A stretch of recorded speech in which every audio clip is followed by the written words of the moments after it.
ভোটদানৰ হাৰ হ্ৰাসে কংগ্ৰেছলৈ আনিছে আশা। চলিত লোকসভা নিৰ্বাচনৰ পূৰ্বে ধাৰণা কৰা হৈছিল যে নৰেন্দ্ৰ মোদীৰ নেতৃত্বত তৃতীয়বাৰলৈ শাসনলৈ আহিব বিজেপি। কিন্তু 19 আৰু 26 এপ্ৰিলৰ দুটা পৰ্যায়ৰ নিৰ্বাচনৰ পিছতে সলনি হৈ পৰে সমগ্ৰ দেশৰ ৰাজনৈতিক পৰিৱেশ। প্ৰথম অৱস্থাত যি যুঁজ বিজেপিৰ বাবে একপক্ষীয় হ'ব বুলি ভবা হৈছিল, এতিয়া সেই যুঁজতেই বিজেপি পৰাভূত হোৱাৰ এক পৰিৱেশ গঢ়ি উঠিছে। দুয়োটা পৰ্যায়তে ভোটদানৰ হাৰ হ্ৰাসে বিজেপিলৈ সংকট কঢ়িয়াই অনাৰ বিপৰীতে কংগ্ৰেছৰ বাবে আশা সজীৱ কৰি তুলিছে। উল্লেখ্য যে প্ৰথম দুটা পৰ্যায়ত পূৰ্বৰ তুলনাত ক্ৰমে 6 আৰু 8% হ্ৰাস পাইছিল ভোটদানৰ হাৰ। আচৰিত ধৰণে মহিলা ভোটাৰৰ সংখ্যা হ্ৰাস পাইছিল 11%। এই ক্ষেত্ৰত মধ্যপ্ৰদেশৰ নিচিনা ৰাজ্যত যদি চোৱা হয়, তাৰ মহিলাৰ বাবে বিজেপিয়ে মুকলি কৰি থৈছে লাডলি বেহেনাৰ দৰে বিভিন্ন আঁচনি। এই মহিলাসকলে মধ্যপ্ৰদেশত বিজেপিক শাসনলৈ আনিছিল। কিন্তু আচৰিত ধৰণে ভোটদানৰ হাৰ হ্ৰাস পোৱাৰ পিছতে বিজেপিয়ে মধ্যপ্ৰদেশত আটাইকেইখন আসন লাভ কৰাৰ যি সম্ভাৱনা সেয়া হ্ৰাস পায়। ইয়াৰ লগে লগে বিজেপি শাসিত ৰাজ্যখনত উত্থান হয় কংগ্ৰেছৰ।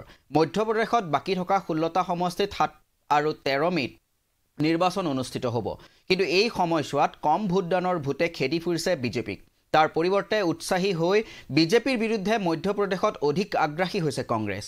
উল্লেখ্য যে কংগ্ৰেছে নিজৰ সমৰ্থকক উলিয়াই আনিব নোৱাৰা বাবেও ভোটদানৰ হাৰ হ্ৰাস পোৱা বুলি মন্তব্য কৰিছিল বিজেপিয়ে। কিন্তু তাৰ পৰিৱৰ্তে কংগ্ৰেছৰ দাবী আছিল যে মোদীৰ ভুৱা প্ৰতিশ্ৰুতিত মোহভংগ হৈ ভোট দিবলৈ ওলাই অহা নাই জনতা।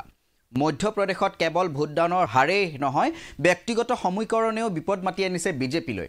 প্ৰাৰম্ভিক অৱস্থাত মোদীৰ গেৰাণ্টিৰ লগতে ৰাম মন্দিৰৰ নিৰ্মাণে মধ্যপ্ৰদেশত বিজেপিৰ জয় নিশ্চিত বুলি অনুমান কৰা হৈছিল। কিন্তু শেহতীয়াকৈ মধ্যপ্ৰদেশত জাতিগত সমীকৰণৰ বিষয়টো চৰ্চালৈ আহিছে। উল্লেখ্য যে মধ্যপ্ৰদেশত বিজেপিয়ে উমা ভাৰতী, শিৱৰাজ সিং চৌহানৰ দৰে OBC নেতাক মুখ্যমন্ত্ৰীৰ আসনত ৰাখি OBCসকলক সন্তুষ্ট কৰি ৰাখিছিল। কিন্তু এইবাৰ নিৰ্বাচনত সন্মুখত নাই শিৱৰাজ বা উমা ভাৰতী। বৰ্তমানৰ মুখ্যমন্ত্ৰী মোহন যাদৱ যদিও OBC, তেওঁৰ নাই বিশেষ প্ৰভাৱ বা 8% যাদৱ সম্প্ৰদায়েও বিশেষ প্ৰভাৱ নেপেলায় মধ্যপ্ৰদেশত। এনে ক্ষেত্ৰত নিশ্চিতভাৱে বিপদত পৰিব বিজেপি। তাৰ পৰিৱৰ্তে জাতিগত লোকপিয়লৰ কথাৰে ভোটাৰৰ কাষ চাপিবলৈ সক্ষম হৈছে কংগ্ৰেছ। মধ্যপ্ৰদেশত বিজেপি বিপদত পৰাৰ আন এটা কাৰণ হৈছে ৰাজ্যখনত বৰ্তমান নাই প্ৰধানমন্ত্ৰী মোদীৰ কোনো ঢৌ। উল্লেখ্য যে বিগত নিৰ্বাচনত মোদীৰ ঢৌৱে ব্যাপক প্ৰভাৱ পেলাইছিল মধ্যপ্ৰদেশত। কেৱল প্ৰধানমন্ত্ৰী মোদীৰ নামতে ভোট দিছিল মধ্যপ্ৰদেশৰ জনতাই। কিন্তু তাৰ পৰিৱৰ্তে এইবাৰ মধ্যপ্ৰদেশত দেখা গৈছে সম্পূৰ্ণ বিপৰীত ছবি। কংগ্ৰেছৰ পৰা আমদানি কৰা নেতা কৰ্মীয়েও মধ্যপ্ৰদেশত বিপদত পেলাব বিজেপি দলক। উল্লেখ্য যে বিজেপিৰ তৃণমূল পৰ্যায়ৰ কৰ্মীসকলৰ আছে এক সুকীয়া পৰিচয়, বিশেষকৈ RSSৰ লগত জড়িত কৰ্মীসকলৰ। কিন্তু মধ্যপ্ৰদেশত বিজেপিয়ে কংগ্ৰেছৰ পৰা প্ৰায় 4জন প্ৰাক্তন মন্ত্ৰী, 15জনকৈ বিধায়কৰ আমদানি কৰাৰ পিছতে অসন্তুষ্ট হৈ পৰিছে বিজেপিৰ তৃণমূলৰ কৰ্মীসকল। এনে ক্ষেত্ৰত বিজেপিৰ এইসকল কৰ্মীয়ে নিৰ্বাচনত কি ভূমিকা লয় সেয়াও হৈ পৰিছে লক্ষণীয়। এই সকলোবোৰৰ মাজত এতিয়া মধ্যপ্ৰদেশত আশাৰ ৰেঙনি দেখিছে কংগ্ৰেছে।